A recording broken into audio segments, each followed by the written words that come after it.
Hello प्यारे बच्चों, नमस्कार। एक नई वीडियो में फिर से आपका स्वागत है। साइंस के सितारे इस यूट्यूब चैनल पर आपको फिजिक्स पढ़ाई जा रही है, यानी भौतिकी पढ़ाई जा रही है। तो चलिए अगले वीडियो में हम यानी कि इस वीडियो में हम इलेक्ट्रॉन वोल्ट के बारे में समझते हैं और उसके आगे जो भी कंसेप्ट होगा आसान भाषा में समझने का प्रयास करेंगे। इलेक्ट्रॉन वोल्ट को कैसे हम परिभाषित करेंगे और हम किस प्रकार से समझेंगे, और दी गई परीक्षाओं में हम अगर कोई प्रश्न आता है तो कैसे लिखेंगे, समझते हैं। कह रहे कि यदि दो बिंदुओं के बीच विभवांतर 1 वोल्ट है तो इलेक्ट्रॉन को एक बिंदु से दूसरे बिंदु तक ले जाने में किया गया कार्य 1 इलेक्ट्रॉन वोल्ट कहलाता है। इसको आसान भाषा में समझते हैं। जैसे मान लीजिए कि यह एक बिंदु है और एक ये बिंदु है, ठीक है। ये मान लेते हैं बिंदु ए है और ये बिंदु बी है। यहाँ से एक इलेक्ट्रॉन को हम चाहते हैं कि बिंदु बी पर ले जाए। तो बिंदु ए से बिंदु बी में यह इलेक्ट्रॉन को ले जाने में जो किया गया कार्य होता है उसे ही हम 1 इलेक्ट्रॉन वोल्ट के नाम से जानते हैं। यह कार्य व ऊर्जा का सबसे छोटा मात्रक है। यह पॉइंट नोटेड वाला है कि यह कार्य जो है या ऊर्जा का सबसे छोटा मात्रक होता है, जिसे इलेक्ट्रॉन वोल्ट के नाम से जानते हैं। करें कि यदि दो बिंदुओं के बीच विभवांतर भी है तो एक इलेक्ट्रॉन को एक बिंदु से दूसरे बिंदु तक ले जाने में किया गया कार्य W बराबर EV होगा। E जो होगा यहाँ पर इलेक्ट्रॉन का आवेश होता है या इलेक्ट्रॉन होता है। तो अगर मान लीजिए कोई दो बिंदुओं के बीच की विभवांतर भी है तो एक इलेक्ट्रॉन को एक बिंदु से दूसरे बिंदु तक ले जाने में जो किया गया कार्य होता है वह W बराबर EV के बराबर होता है। तो हम अब इसको इस प्रकार से समझेंगे कि जहाँ में E क्या है तो इलेक्ट्रॉन का आवेश होता है, जो आपको पता है कि एक इलेक्ट्रॉन की आवेश 1.6 गुणे 10⁻⁻19 कूलाम के बराबर होता है। और V बराबर 1 वोल्ट हो तब W बराबर E = 1 इलेक्ट्रॉन वोल्ट होता है। यानी ऐसे समझिए कि W जो वर्क आया है यानी कि कार्य आया है, यह अगर मान लेते हैं कि एक इलेक्ट्रॉन की जो आवेश है वह एक आवेश कूलाम में होता है, 1 कूलाम ले लेते हैं और उस पर जो वोल्ट है उसको हम ले लेते हैं भैया कि 1 वोल्ट होगा। तो जो कार्य किया जाएगा आपका वह 1 कूलाम वोल्ट के बराबर होगा। यही कार्य जो होगा 1 कूलाम वोल्ट यानी कि एक इलेक्ट्रॉन में जितने ये थे उसकी आवेश था उसको हम लिख सकते हैं 1 कूलाम वोल्ट जो होगा 1.6 गुणे 10⁻⁻19 जूल के बराबर होगा, ठीक है। क्योंकि यहाँ पर इलेक्ट्रॉन की मान हम 1.6 गुणे 10⁻⁻19 रख देंगे तो ये आपका आंसर आ जाएगा, ठीक है। आई होप आपको ये समझ में आ गया होगा। तो यहाँ से अब आप क्या क्या अपने नोट्स में लिख सकते हैं। तो पहले आप डिफिनीशन लिखेंगे, है ना। डिफिनीशन यहाँ से लिख सकते हैं कि यदि दो बिंदुओं के बीच विभवांतर 1 वोल्ट हो तो इलेक्ट्रॉन को एक बिंदु से दूसरे बिंदु तक ले जाने में किया गया कार्य 1 इलेक्ट्रॉन वोल्ट कहलाता है। ये एक पॉइंट हो जाएगा। दूसरा पॉइंट ये लिखेंगे, यह कार्य व ऊर्जा का सबसे छोटा मात्रक है, ठीक है। उसके बाद जो कार्य होगा ये, उसके बाद यहाँ से आप ये लिखेंगे कि कार्य बराबर EV होता है, यानी कि E बराबर इलेक्ट्रॉन होता है, V बराबर वोल्ट होता है, ठीक है। और उसके बाद लिख देंगे 1 इलेक्ट्रॉन वोल्ट बराबर 1.6 गुणे 10⁻⁻19 जूल कार्य के बराबर होता है, ठीक है।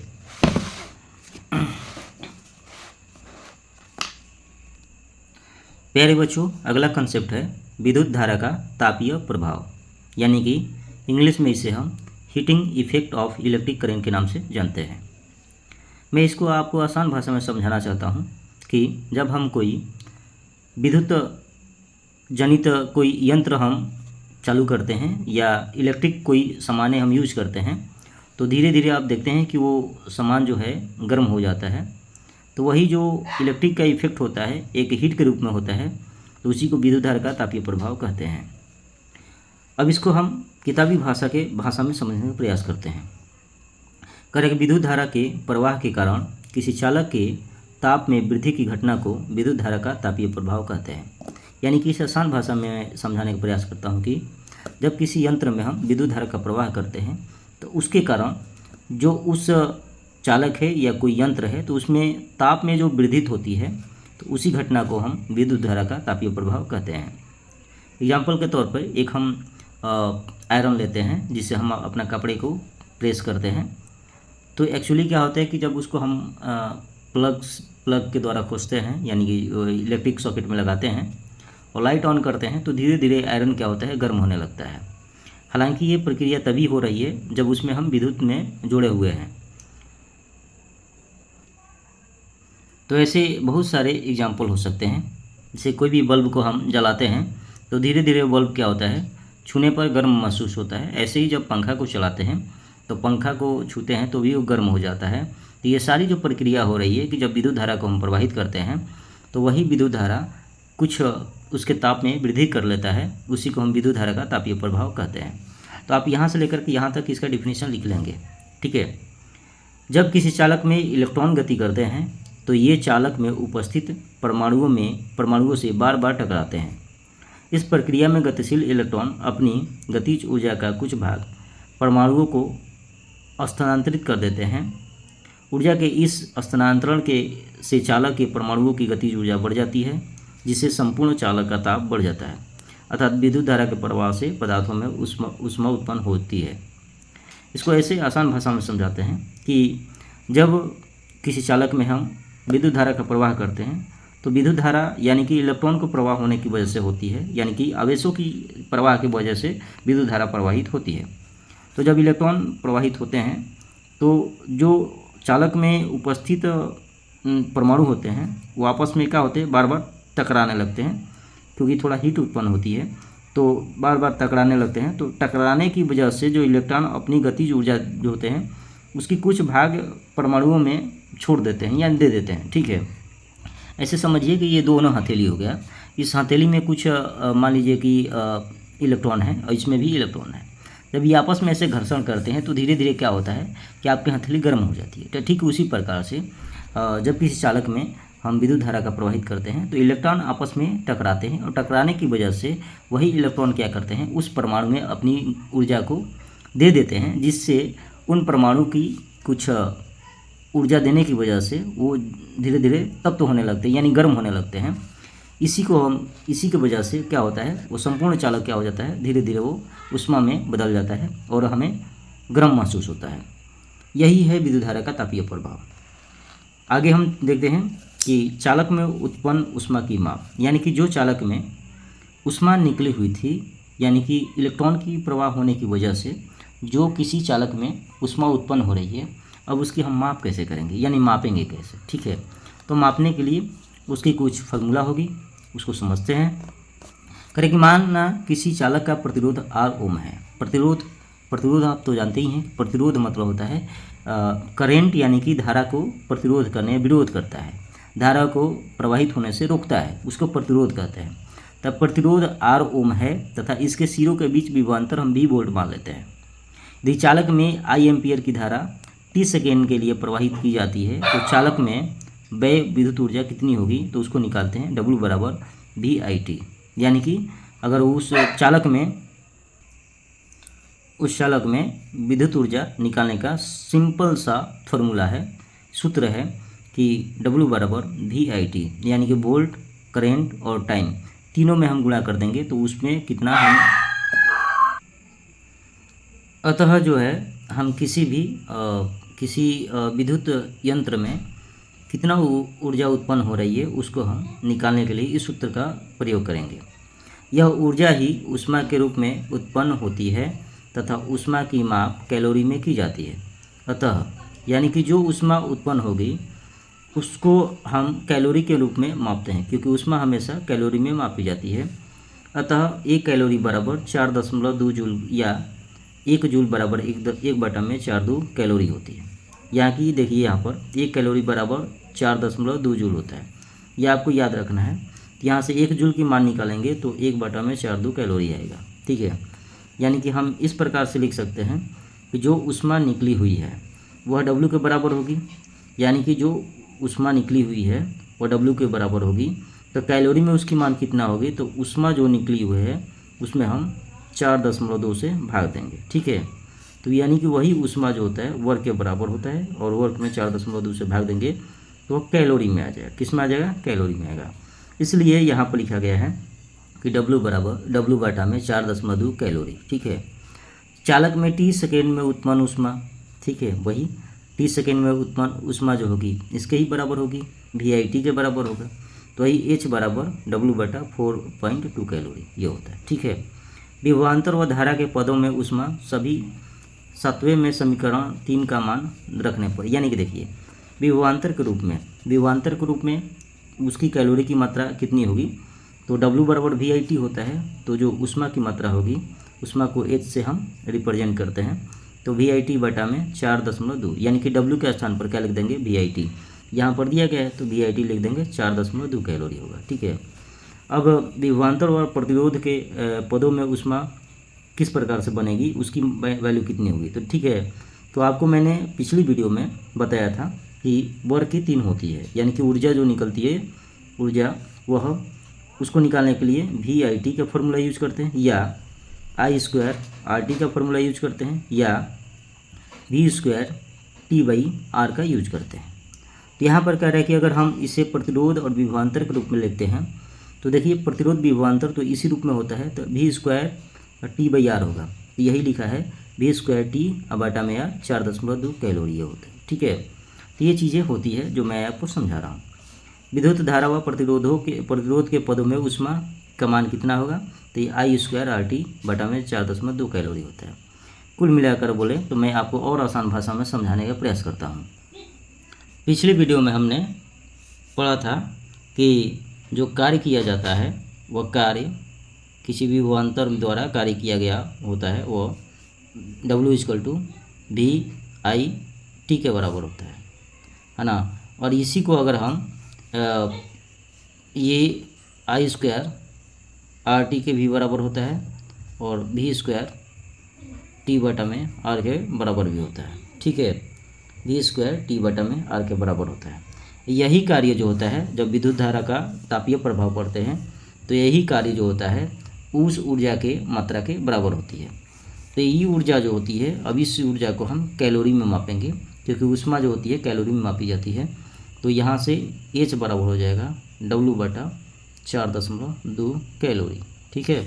तो अब देखिए अब क्या करेंगे, H का जो मान होगा वह आप कैसे कैसे लिख सकते हैं, तो ये लिखेंगे VIT बटा में 4.2 कैलोरी, या ऊष्मा की मात्रा लिखेंगे इस फॉर्म में I² RT बटा में I² RT सॉरी ये T यहाँ पर है, I² RT बटा में 4.2 कैलोरी, या यही ऊष्मा V² T बटा में R 4.2 कैलोरी के बराबर होती है। तो ये तीनों सूत्र जो होता है इससे ऊष्मा ही निकलेगा, लेकिन यह तीनों सूत्र अलग अलग क्षेत्र में लगते हैं। जब आपको वोल्ट धारा और समय दिया गया हो तो आप इस फॉर्मूले का यूज करेंगे। जब आपको धारा, प्रतिरोध और समय दिया गया हो तो आप इस फॉर्मूले का यूज करेंगे ऊष्मा निकालने के लिए। जब वोल्ट, प्रतिरोध और समय दिया गया हो तो आप इस फॉर्मूले का यूज करेंगे। यहाँ से यानी तीनों रिलेशनशिप क्या होता है, सब इक्वल ही होता है, लेकिन फॉर्मूले को रखने का नज़रिया अलग अलग होता है। यानी कि जिस हिसाब से क्वेश्चन रहेगा वैसे हम उसकी वैल्यू निकालने के लिए फॉर्मूला का यूज करते हैं। यहाँ पर लिखा है उपरोक्त सूत्र से स्पष्ट है कि चालक में उत्पन्न ऊष्मा पहला विद्युत धारा के वर्ग के अनुक्रमानुपाती होता है यदि R व T स्थिर है। ठीक है। यानी कि ये वाला फॉर्मूले के हिसाब से बोल रहा है। ठीक है। कि विद्युत धारा का वर्ग के अनुक्रमानुपाती होता है जो ऊष्मा निकालना होता है, तो I² RT, यानी कि ये जो चीज़ें होती है यह अनुक्रमानुपाती में बोली जाती है। तो विद्युत धारा का जितना धारा बढ़ाएंगे उसका स्क्वायर का, यानी धारा 1 बढ़ेगा तो 1 के हिसाब से क्या होगा उसमें ऊष्मा बढ़ेगी, 2 बढ़ाएंगे तो 4 के हिसाब से ऊष्मा बढ़ेगी, क्योंकि स्क्वायर का मतलब होता है उसकी स्क्वायर करना। तो अगर धारा 2 है तो ऊष्मा 4 गुना आएगी, धारा 3 है तो ऊष्मा 9 गुना आएगी। इस प्रकार से होता है। यदि हम प्रतिरोध और समय क्या लेते हैं, स्थिर लेते हैं, तब ये कंडीशन होता है। दूसरा होता है प्रतिरोध R के अनुक्रमानुपाती होती है। ठीक है। अनुक्रमानुपाती होती है यानी कि R के अनुक्रमानुपाती होती है यदि I व T स्थिर है। यदि हम आई और टी को हम स्थिर मानते हैं तो जितना रेसिस्टेंस होगा यानी प्रतिरोध होगा उतना ही ऊष्मा अधिक होगी। इसीलिए आप देखते हैं कि जो हीटर होता है तो हीटर में क्या होता है, प्रतिरोध ज़्यादा होता है, जिसकी वजह से वह विद्युत धारा उतना ही समय के लिए दी जाती है, लेकिन वो क्या होता है, हीट हो करके वो ज़्यादा तप्त हो जाता है, जिसकी वजह से कमरा यानी कि रूम गर्म हो जाता है, या हम उसका प्रयोग खाने बनाने के लिए करते हैं। समय टी के अनुक्रमानुपाती होती है यदि आई व आर स्थिर है। अगर हम आई और आर को स्थिर रखते हैं तो जितना समय बढ़ाएंगे उतना ही उसमें ऊष्मा अधिक उत्पन्न होगी। ठीक है, उपरोक्त तीनों नियमों को जूल का तापन नियम कहते हैं। उपरोक्त तीनों नियमों को जूल का तापन नियम कहते हैं। यानी कि आपको मैंने 3 नियम बताया, अगर ऊष्मा निकालनी हो तो आप ये फार्मूला यूज करेंगे, दूसरा ये और तीसरा ये तीनों जो फार्मूला है इसी को हम जूल का तापन नियम कहते हैं। ठीक है, प्यारे बच्चों उदाहरण करते हैं ना, यानी सवाल करते हैं। सवाल करेंगे तो ही आपको ज़्यादा समझ में आएगा। करें कि 42 वोल्ट तथा 0.5 एम्पियर के बल्ब से प्रति सेकंड कितने कैलोरी ऊष्मा उत्पन्न होगी। ठीक है, अब देखिए कैलोरी में ऊष्मा पूछ रहा है। पहले तो हम निकालेंगे कि भैया जो इसके द्वारा कितना ऊर्जा उत्पन्न होगी। तो ऊर्जा निकालने के लिए हम लोग फार्मूला लगाएंगे, क्योंकि हमारे पास वोल्ट दिया है यानी कि भी दिया है आपका 42 वोल्ट। ठीक है, और एम्पियर यानी कि आई दिया है, आई दिया है आपका 0.5 एम्पियर, और के बल्ब के प्रति सेकंड यानी टाइम दिया है आपका 1 सेकेंड। कितना दिया है, 1 सेकेंड। तो चूँकि अब हमको निकालना है इसका कि भैया इसके हिसाब से हमें निकालना है कि कितना ऊर्जा होगा। तो ऊर्जा निकालने के लिए सूत्र मैंने आपको बताया था कि आप किस सूत्र का प्रयोग करेंगे जब आपको VIT दिया गया है। तो पहले हम निकालेंगे भैया ऊर्जा निकालेंगे, है ना। तो निकालेंगे वर्क डन यानी कि ऊर्जा VIT के बराबर होगा। ठीक है, तो V है आपका देख लीजिए 42 है, और I है आपका 0.5 यानी कि 1/2 लिख देते हैं, और समय है 1 सेकेंड, यानी कुल मिलाकर हुआ 21 जूल। कितना हुआ, 21 जूल। तो इतना ऊर्जा निकलेगी। अब इस ऊर्जा को हमें कैलोरी में बदलनी है, यानी कि इसलिए ऊर्जा जो होगी कैलोरी में, यानी कि ऊर्जा जो होगी कैलोरी में, ऊर्जा कैलोरी में बराबर, तो ये 21 जूल जो है कैलोरी में बदलने के लिए 4.2 से भाग देंगे। अब भाग देंगे तो क्या करेंगे, इसको 42 बनाएंगे, 10 से गुणा करेंगे तो ये बन जाएगा 42। 21 दूनी 42 हो गए, और 2 5 10, यानी 5 कैलोरी आया। कितना आया, 5 कैलोरी आया। कुल ऊष्मा कितना निकलेगी, 5 कैलोरी निकलेगी। ठीक है, इस प्रकार से आप इसका उत्तर निकालेंगे, सॉल्व करेंगे। ओके, अगला क्वेश्चन देखते हैं। अगला क्वेश्चन है भैया कि एक चालक का प्रतिरोध 10 ओम है। ठीक है, ये प्रतिरोध है, यानी कि हमको प्रतिरोध यानी कि R दिया है 10 ओम। चलिए, चालक में 10 सेकेंड में यानी समय दे दिया T बराबर 10 सेकेंड। ठीक है, 10 सेकेंड दे दिया। 15 एम्पियर की धारा प्रवाहित होती है, यानी कि तुम्हारा I दे दिया 15 एम्पियर। तो चालक में उत्पन्न ऊष्मा का मान क्या होगा। तो चालक में कितना उत्पन्न ऊष्मा होगी। ठीक है, तो हम अब कौन सा सूत्र लगाएंगे, I²RT, क्योंकि यहाँ पर IRT दिया गया है। तो हम पहले निकालेंगे विद्युत ऊर्जा कितनी होगी। क्या निकालेंगे, पहले निकालेंगे भैया विद्युत ऊर्जा। तो निकाल लेते हैं विद्युत ऊर्जा बराबर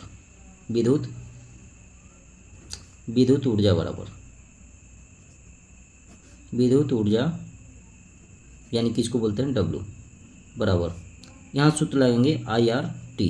ठीक है, तो I²RT लगाएंगे। तो I²RT का जब यूज करेंगे यहाँ पे, तो हमारे हिसाब से देखिए I का मान दिया है 15, तो 15 का हो जाएगा, तो ये हो जाएगा I का स्क्वायर यानी कि 15 का स्क्वायर, तो 15 का स्क्वायर इंटू 15 यानी 15 हो जाएगा। R की मान दिया आपका 10 दिया है ना, और समय कितना है T यानी कि 10 है। तो ये तो ऊर्जा आएगी जूल में, किस में आएगी, जूल में आएगी, लेकिन हमें इसमें बदलना है कैलोरी में। तो कैलोरी में ऊष्मा निकालेंगे तो हमें भाग देना पड़ेगा, ये गुणा करेंगे तो 225 आ जाएगा, और ये हो जाएगा आपका बाबू ये 100 हो जाएगा। ठीक है, और बटा कर देंगे 4.2, तो ये आ जाएगा कैलोरी में। किस में आएगा, कैलोरी में। ठीक है, कैलोरी में। अब इसको क्या करते हैं, काट पीट करते हैं, देखते हैं कितना आता है। ओके, तो यहाँ से देखिए ये इसको 42 बनाने के लिए चाहे ऐसे कर देते हैं, 4.2 को केवल 4 मान लेंगे तो हो भी जाएगा। ठीक है, तो एग्जैक्ट वैल्यू नहीं आएगा। ठीक है, लेकिन आपको ऐसे निकालना पड़ेगा। ये हो जाएगा 225 गुणे, और ये हो जाएगा आपका 100, और इसको दशमलव हटाने के लिए 10 से और गुणा करेंगे, और ये हो जाएगा 42। ठीक है, काट पीट करते हैं भैया, तो काट पीट करेंगे तो ये आ जाएगा 21। ठीक है, 2 से कटाया, और ये हो जाएगा 500। ठीक है, अब 21 को हम कितना मान लें, 20 मान लेते हैं तो चलेगा। ठीक है, 20 मान लेते हैं। चलिए, अगर इसको 21 को 20 मान लें तो भी ठीक रहेगा, नहीं तो ये काम करते हैं 225 में 21 से भाग देकर देख लेते हैं।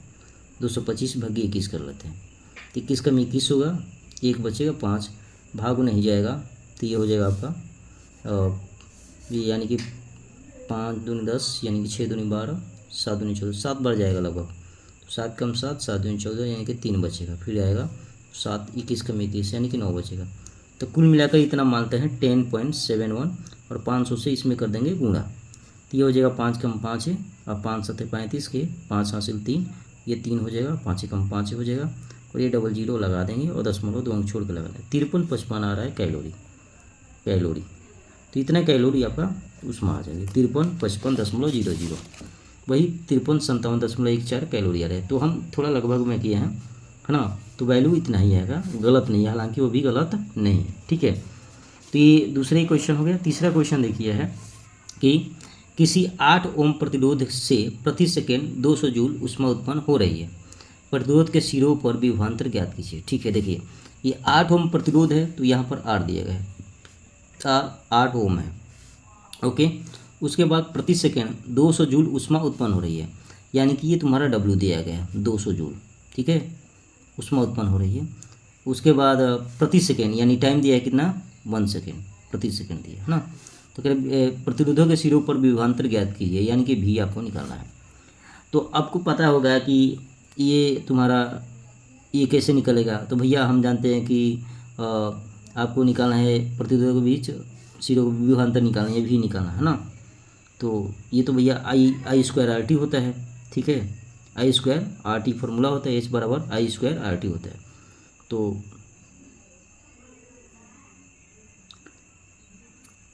यहाँ से हम पहले क्या निकालेंगे, यहाँ से हम निकालेंगे, पहले निकालेंगे हम आई निकालेंगे। तो यहाँ से आई बराबर हो जाएगा, देखो आई निकालोगे तो यह हो जाएगा H बटा में RT अंडर रूट में आ जाएगा। तो H तो तुम्हारा है कितना, 200 हो जाएगा, 8 गुणे 1 यानी कि कटाओगे तो ये आएगा 25, 25 का अंडर रूट लेगा तो 5 एम्पियर आ जाएगा।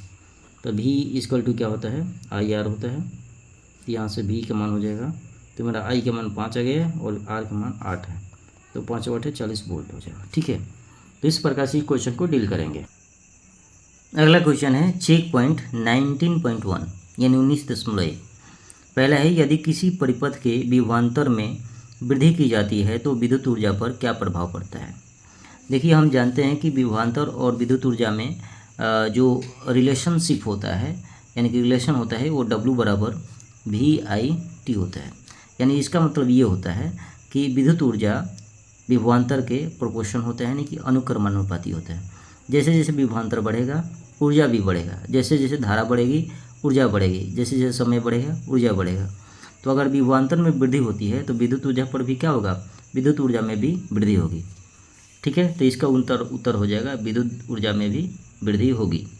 किसी चालक में 120 वोल्ट पर 5 एम्पियर की धारा 10 सेकंड के लिए प्रवाहित की जाती है, चालक में वे ऊर्जा ज्ञात कीजिए, यानी कितना ऊर्जा होगी। तो ठीक है, तो हम बेसिकली यहाँ पर देखिए ये V दिया है, तो V आपका हो जाएगा 120।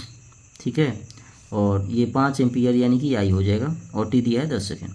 ये गुणा करेंगे तो 12×5 यानी कि 6000 जूल आ जाएगा। कितना आ जाएगा, 6000 जूल आएगा। तो उसमें विद्युत ऊर्जा जो उत्पन्न होगी वो 6000 जूल के बराबर होगी। अब प्रश्न ये उठता है कि कैलोरी में कितना ऊष्मा होगी, तो आप कमेंट सेक्शन में इसका उत्तर दीजिएगा। ठीक है, विद्युत धारा का तापीय प्रभाव क्या है, मैंने आपको ये बता दिया था कि जब किसी चालक में विद्युत धारा प्रवाहित की जाती है तो उस चालक में कुछ ताप वृद्धि हो जाती है, यानी कुछ तापमान वृद्धि हो जाती है, तो उसी को विद्युत धारा का तापीय प्रभाव कहते हैं, है ना। Due to the flow of the electric energy या due to the flow of the electric current, then this influence to may be produce heat energy is called heating effect of the electric current. ठीक है, इस प्रकार से हम इसको कहते हैं।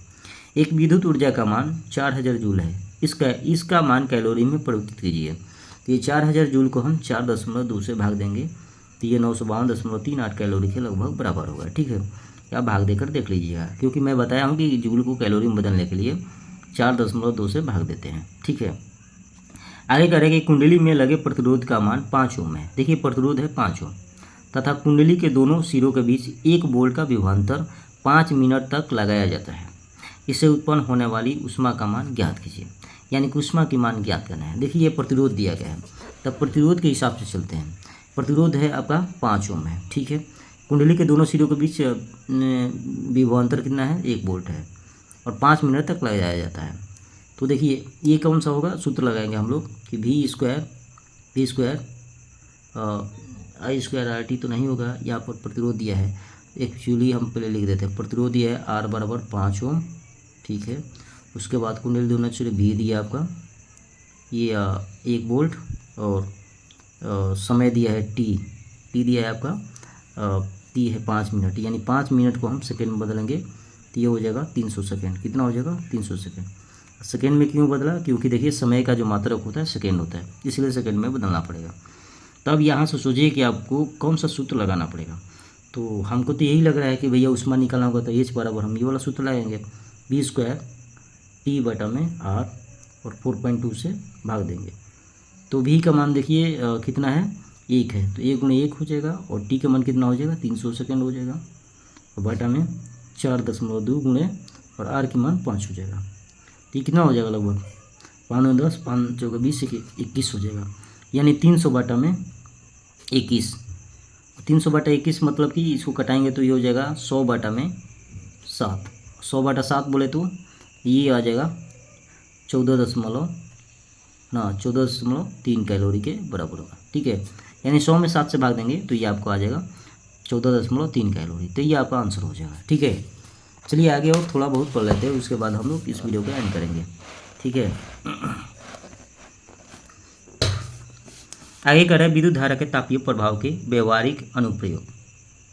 यानी इसका मतलब ये होता है कि जो विद्युत धारा का तापीय प्रभाव है अब हमारे दैनिक जीवन में किस प्रकार से उपयोग आता है, इसको हम पढ़ेंगे। ठीक है, कर रहे विद्युत धारा के तापीय प्रभाव के व्यवहारिक अनुप्रयोग के आधार पर निम्न उपकरण प्रयुक्त किए जाते हैं। यानी जो भी हम विद्युत धारा के तापीय प्रभाव के अनुसार हम देखते हैं तो हमारे दैनिक जीवन में विभिन्न प्रकार के वस्तुओं का यूज किया जाता है। जैसे कि विद्युत बल्ब के बारे में बात करते हैं। ठीक है, कि विद्युत बल्ब जो है किस सिद्धांत पर काम करता है, तो ये भी है कि विद्युत धारा के तापीय प्रभाव के सिद्धांत पर कार्य करता है, लेकिन कैसे हम इसको समझते हैं। ठीक है, अब ये विद्युत बल्ब उस बल्ब के बारे में बात की जा रही है जिसमें फिलामेंट लगे होते हैं, यानी पीला वाला जो बल्ब होता है उसके बारे में बात किया जा रहा है। ठीक है, ये जो हम लोग आजकल LED CFL ये सब के बारे में बात नहीं की जा रही है। विद्युत बल्ब विद्युत धारा के ऊष्मीय प्रभाव पर आधारित एक उपकरण है। जब विद्युत बल्ब के तंतु में धारा प्रवाहित की जाती है तो तंतु का प्रतिरोध अत्यधिक होने के कारण इसका तापमान 1500 डिग्री सेल्सियस से 2500 डिग्री सेल्सियस तक बढ़ जाता है, जिस कारण यह चमकने लगता है। ठीक है, जैसे कि जो पीला वाला बल्ब होता है तो जब हम उसमें विद्युत धारा प्रवाहित करते हैं तो उसमें आपको ऐसे कुंडली जैसा ऐसा आपको ऐसे इसमें फिलामेंट दिखाई देगा, तंतु जिसे बोलते हैं। क्या देखते हैं, तंतु दिखते हैं। तो ये तंतु जो होता है इसकी प्रतिरोध बहुत ही ज़्यादा होता है, जिसकी वजह से धारा प्रवाहित की जाती है। तो ये तंतु के प्रतिरोध अधिक होने के कारण ये तंतु क्या होते हैं, यह तप्त हो जाते हैं, जलने लगते हैं, जिसकी तापमान लगभग 1500 डिग्री सेल्सियस से 2500 डिग्री सेल्सियस तक बढ़ जाता है। और यह इसी की वजह से इसमें जो आर्गन गैस भरी जाती है वह क्या होती है, चमकने लगती है और बल्ब जल जाता है। ठीक है, अब देखिए संरचना एवं कार्यविधि, यानी इसकी संरचना क्या है, कैसे इसको संरचना की गई है और इसकी कार्य क्या है, यानी कैसे कार्य करता है। ठीक है, तो संरचना विधि में हम वो चीज़ें पढ़ते हैं जो इसको बनाने में प्रयोग की जाती है, और कार्य विधि का मतलब होता है ये कैसे कार्य करता है। ठीक है, करे विद्युत बल्ब कांच का एक खोखला गोला होता है। ये विद्युत बल्ब क्या होता है, ये कांच का खोखला गोला होता है जिसके अंदर से वायु निकाल कर निर्वात रखते हैं। यानी इस कांच वाले जो गोला होता है, खोखला होता है, उसमें हवा नहीं होती है, उसमें से हवा निकाल दी जाती है। बल्ब के ऊपरी भाग पर एक एल्युमिनियम की टोपी लगी होती है। आप देखते हैं कि यहाँ पर एक क्या होता है, एक एल्युमिनियम का टोपी लगा रहता है यहाँ पर। ठीक है, एल्युमिनियम का टोपी लगा रहता है। ठीक है, मैं आपको दिखाने का प्रयास करता हूँ। देखिए ये तो मान लीजिए LED बल्ब है, लेकिन जो समझा रहा है उसको हम समझने का प्रयास करते हैं। ठीक है, देखिए ये पूरा क्या होता है, कांच का खोखला गोला होता है। ठीक है, कांच का खोखला गोला होता है। इस गोले में से क्या करते हैं हम लोग, वायु पूरा निकाल लेते हैं और इसको कनेक्ट किया जाता है। ये एक एल्युमिनियम का ये टोपी लगा होता है, जैसे ये एल्युमिनियम का टोपी लगा हुआ है और अंदर से 2 वायर निकलते हैं। क्या निकलते हैं? 2 वायर निकलते हैं और ये भी ये एल्युमिनियम के ये पिन से जुड़े हुए होते हैं। और ये जो होता है इसको हैंडल कहते हैं। हैंडल मतलब कि इसको जो हमारा प्लग होता है उसमें सेट करने के लिए प्रयोग होता है। इसमें करंट नहीं आता, इसमें करंट नहीं आता है और ना ही ये इस टोपी में आता है करंट। ठीक है, करंट कहाँ आता है? तो करंट ये आपको जो दी गई है ये वाला, इन दोनों पॉइंट में करंट आता है और करंट जाता है। ठीक है, ये जो होता है इसको कोक बोलते हैं। ये कोक से लिपाई की जाती है ताकि यह कोक क्या होता है, ये बैड कंडक्टर होता है, यानी कि ये विद्युत का कुचालक होता है। इसमें विद्युत का प्रवाह नहीं होता है, ना उष्मा का प्रवाह होता है। तो इसको ऐसे लेप लगाई जाती है और इसी से ये टोपी चिपकाई जाती है और अंदर 2 तार अंदर लाई जाती है। जब इसमें करंट फ्लो होता है तो यहाँ से करंट अंदर जाती है और अंदर जाने के बाद जो तंतु होता है वो धीरे धीरे गर्म होकर के 1500 डिग्री सेल्सियस से 2500 डिग्री सेल्सियस तक तापमान बढ़ जाता है और बल्ब ये जलने लगता है। तो बस यही इसकी संरचना होती है और कार्यविधि में आपको समझा दिया। तो अब चलिए किताबी भाषा समझ लेते हैं कि किताबी भाषा क्या बोलता है। ठीक है, कह रहे थे कि एल्युमिनियम की टोपी लगी होती है जिसके दोनों ओर 2 पिन लगी हुई होती है। ठीक है, जो मैंने आपको बताया समझाया। ठीक है, ये 2 पिन लगी हुई होती है। ये वाला पिन है, क्या है? ये पिन है। ये 2 पिन लगी हुई होती है जो कि होल्डर में ये पकड़ बनाने के लिए काम आता है। ठीक है, टोपी के मुंह को चपड़ा या लाक से बंद कर दिया जाता है। ये जो आपको काला दिखाई दे रहा है ना, ये इसको लाक बोलिए या कोक बोलिए। ठीक है, इससे ये इसको बंद कर दिया जाता है, यानी इसको पूरा क्या कर दिया जाए, सील कर दिया जाता है। ठीक है, चमड़े के ऊपर जस्ते के 2 टांके लगे होते हैं। ये जस्ते के, ये जिंक के क्या है? टांके होते हैं। ठीक है, ये जिंक के यानी जस्ते के टांके होते हैं। ठीक है, यही बता रहा है। जिनका संबंध 2 मोटो तारों से होता है। तो अब यहाँ से किताब से देखिए, ये दोनों टांके हो गए जो मैंने आपको समझा रहा था। ठीक है, अब यहाँ से ये 2 वायर क्या होते हैं? कनेक्टेड होते हैं। ये नीचे वाला जो वायर जा रहा है ना, ऐसे कनेक्टेड होता है। ठीक है, तो यही करा जिसका संबंध 2 मोटो तारों से होता है। ये तार एक कांच की नली में से होकर बल्ब के अंदर इस प्रकार लाए जाते हैं कि ये एक दूसरे को स्पर्श न करें। इसको इस प्रकार से कांच की नली से अंदर इस प्रकार से लाई जाती है ताकि ये एक दूसरे को टच ना करें। तो ऐसे यहाँ से एक वायर निकलेगा और एक ये वायर निकल जाएगा और एक ऐसे जाकर एक ऐसे वायर निकल जाएगा। ठीक है, उसके बाद इनके आंतरिक सिरों के बीच टंगस्टन का एक बारीक तार जुड़ा होता है। ये जो आपको ऐसे ऐसे आपको दिख रहा है ना, ये क्या होता है? टंगस्टन का वायर होता है। ठीक है, जिसे तंतु या फिलामेंट कहते हैं, जिसे हम तंतु या फिलामेंट कहते हैं। टंगस्टन का गलनांक अति उच्च होता है, लगभग 3400 डिग्री सेल्सियस तक होता है। यानी टंगस्टन, इसका जब तापमान 3400 डिग्री सेल्सियस होगा या उससे ज़्यादा होगा तब जाके ये क्या होता है? पिघल जाता है। ठीक है, यानी कि गलने लगता है। लेकिन भैया ये तो तंतु लगभग 2500 डिग्री सेल्सियस 2500 डिग्री सेल्सियस तक ही बढ़ पाता है, इसलिए गलता नहीं है। ठीक है, जब तंतु में विद्युत धारा प्रवाहित की जाती है तो यह श्वेत तप्त यानी कि व्हाइट हॉट होकर श्वेत प्रकाश देने लगता है। बस यही प्रक्रिया है। ठीक है, यानी मोटे तौर पर हम लोग क्या क्या समझे? मोटे तौर पर हम ये समझे, देखिए विद्युत बल्ब क्या होता है? तो ये एक कांच का नली होता है, खोखला नली होता है। इसमें से हम हवा पहले निकाल देते हैं, उसके बाद इस नली में से इसके बाहर से ये क्या होता है? ये कि एल्युमिनियम का टोपी लगा देते हैं। उसके बाद उसके ऊपर क्या होता है कि हम लोग इधर तो ये 2 पिन लगाते हैं ताकि होल्डर में ये फिक्स हो जाए। उसके बाद ये हम लोग लगाते हैं जिसे हम लोग क्या बोलते हैं? लाक बोलते हैं। लाक से बंद कर देते हैं और इस लाक बंद करने के बाद यहाँ पर 2 एक जस्ते का पिन लगाते हैं, यानी उसको पिन टाँके लगाते हैं ना, टाँके लगाते हैं और यहाँ से 2 वायर अंदर ले जाते हैं। उसके बाद इसी वायर में ये क्या होता है? ये आपका किसका? टंगस्टन का एक तार ऐसे फिलामेंट के रूप में जोड़ देते हैं। जब यहाँ से करंट जाती है तो यह फिलामेंट गर्म होकर के 2500 डिग्री सेल्सियस से 1500 डिग्री सेल्सियस से 2500 डिग्री सेल्सियस तक इसका तापमान बढ़ जाता है और यह तप्त होकर जलने लगता है, जिससे एक लाइट जलने लगता है। ठीक है, आगे देखिए क्या कर रहा है कि बल्ब में निष्क्रिय गैसों का भरना। मैंने आपको बताया कि उस बल्ब में आर्गन गैस भरी जाती है। तो आर्गन क्या होती है? निष्क्रिय गैस होती है। आखिर ऐसा क्यों? ठीक है, सामान्यतः कम सामर्थ्य वाले बल्बों के अंदर निर्वात उपस्थित होता है, जबकि उच्च सामर्थ्य वाले बल्बों में निष्क्रिय गैस है, जैसे कि नाइट्रोजन व आर्गन गैस भरी होती है। क्योंकि निष्क्रिय गैसों द्वारा तंतु पर ऑक्सीकरण एवं वाष्पीकरण नहीं होता है, ठीक है, हो पाता तथा बल्ब की दक्षता व आयु बढ़ जाती है। यदि बल्ब में वायु होगी तो वह बल्ब का तंतु गर्म होकर वायु की ऑक्सीजन द्वारा ऑक्सीकृत हो जाएगा। ऐसे समझिए कि जब हम बल्ब के अंदर वायु रहता है तो उस वायु को बाहर निकालते इसलिए है ताकि उस जब बल्ब का तंतु जलेगा तो उसके साथ जो होगा वायु यानी कि ऑक्सीजन ऑक्सीकृत ना हो, यानी कि ऑक्सीकृत ना हो। ऑक्सीकृत से बचाने के लिए हम निष्क्रिय गैस भरते हैं, और निष्क्रिय गैस होता है वो अभिक्रिया करके निष्क्रिय ऑक्सीकृत नहीं होता है, तो उसकी मतलब कि बल्ब की लाइफ बढ़ जाती है। इसलिए हम लोग जो निष्क्रिय गैस से भरते हैं। नोट: विद्युत बल्ब की सामर्थ्य अथवा शक्ति अलग अलग वोल्टेज पर अलग अलग होती है, इसलिए सभी विद्युत बल्बों पर वाट के साथ साथ वोल्टेज भी लिखा रहता है। जैसे 100 वाट 230 वोल्ट वाले बल्ब का अर्थ है कि यदि बल्ब को 230 वोल्ट पर जलाएं तो इसकी शक्ति 100 वाट होगी। सप्लाई वोल्टेज कम होने पर बल्ब की शक्ति भी कम हो जाती है, जिससे प्रकाश धीमा हो जाता है। ठीक है, यानी कि जब आप कोई बल्ब खरीदने जाते हैं तो वहाँ पर सारी चीज़ें लिखी हुई रहती है। ठीक है, मैं इस बल्ब में आपको दिखाने का प्रयास करता हूँ। ठीक है, यहाँ पर लिखी हुई है, यहाँ पर थोड़ा देखते हैं आप लोग। देखिए यहाँ पर लिखा है 220 से 240 वोल्ट, है ना। उसके बाद और तो कुछ 10 वाट, क्या लिखा है यहाँ पर 10 वाट है।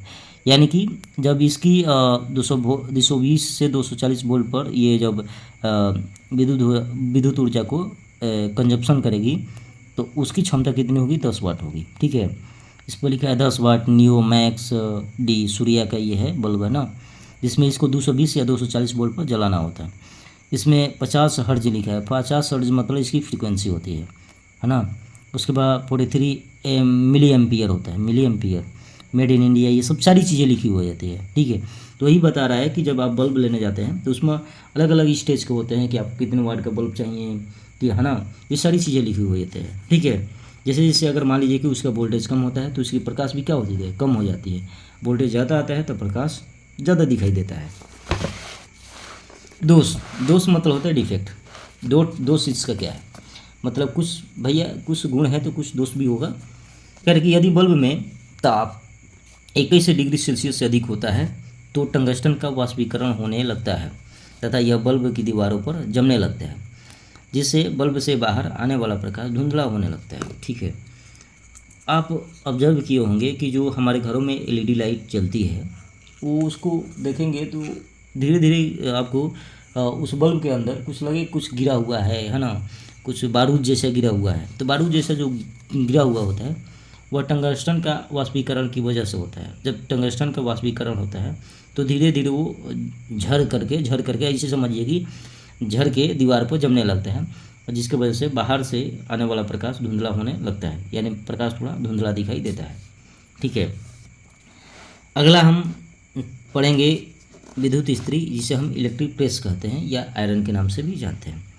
तो इसको हम इसी वीडियो में पढ़ लेते हैं, अगले वीडियो में हम बाकी चीज़ें पढ़ेंगे। करें कि विद्युत इस्त्री के मुख्य अवयव निम्नलिखित होते हैं, जैसे कि संबंधक ये पतियाँ होते हैं विद्युत इस्त्री, हम वो भी आपको दिखाएंगे। ठीक है, नाइक्रोम का तार होता है, अब्रक की चादर होती है, और कुचालक हत्था होता है, और तार होता है अथवा प्लेट होता है। ठीक है, मैं आपको थोड़ा इसको पढ़ करके मैं आपको समझा देता हूँ, उसके बाद विद्युत इस्त्री भी मैं आपको दिखा दूँगा। करें आधार प्लेट, जिसे बेस प्लेट के नाम से जानते हैं। विद्युत इस्त्री की आधार प्लेट लोहे की बनी होती है, जिसकी बाहरी सतह को और क्रोमियम की पॉलिश करके चिकना बनाया जाता है, जिस कारण उसमें क्षय नहीं होता है। ठीक है, चलिए आगे बढ़ते हैं। तापक तार, हीटिंग वायर। विद्युत इस्त्री का तापक तार नाइक्रोम से निर्मित होता है, जो एक अभ्रक की पतली चादर पर सपाट रूप से लिपटा होता है। इसे अभ्रक की एक दूसरी प्लेट पर रखकर आधार प्लेट पर रखा जाता है तथा तापक तार को एस्बेस्टासस की मोटी चादर या परत द्वारा ढक दिया जाता है। भार प्लेट, वेट प्लेट। एस्बेस्टास के ऊपर स्थित प्लेट को भार प्लेट कहते हैं ना, जिसमें प्लग पिन लगी होती है। इसका संबंध नाइक्रोम के तार में लगी संबंध पंक्तियों ए तथा बी से होती है। कुचालक हत्था क्या होता है, कह रहे कि भार प्लेट के ऊपर लकड़ी या एबोनाइट या बैकलाइट से बना कुचालक हत्था लगा होता है। ठीक है, जब तापक तार में धारा प्रवाहित की जाती है तो तार लाल तप्त होकर इस्त्री की आधार प्लेट को गर्म कर देती है। यह तार एस्बेस्टस से ढका हुआ होता है जिसके ऊपर वायु होती है। एस्बेस्टस व वायु दोनों उष्मा के कुचालक होते हैं, जिस कारण उष्मा ऊपर नहीं आ जा पाती, अतः समस्त उष्मा इस्त्री की तली में जाती है, जिससे पूरी तली समान रूप से गर्म हो जाती है और कुचालक हत्थे द्वारा हाथ पकड़ इस्त्री का उपयोग करते हैं। अब मैं आपको विद्युत इस्त्री दिखाता हूँ।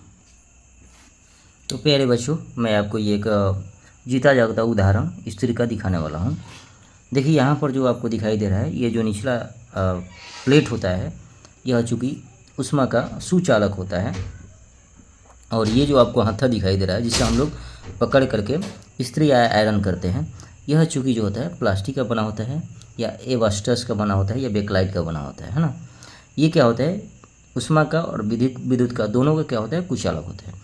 ना इसमें करंट आएगा ना इसमें उष्मा आएगी। ठीक है, ये क्या होता है, तो ये आपका वायर होता है। ठीक है, वायर कनेक्टेड होता है, ये आपका प्लेट, और उसके अंदर एक आपका और प्लेट होता है। ठीक है, उस प्लेट के ऊपर आपका होता है नाइक्रोम का वायर होता है या नाइक्रोम का प्लेट होता है।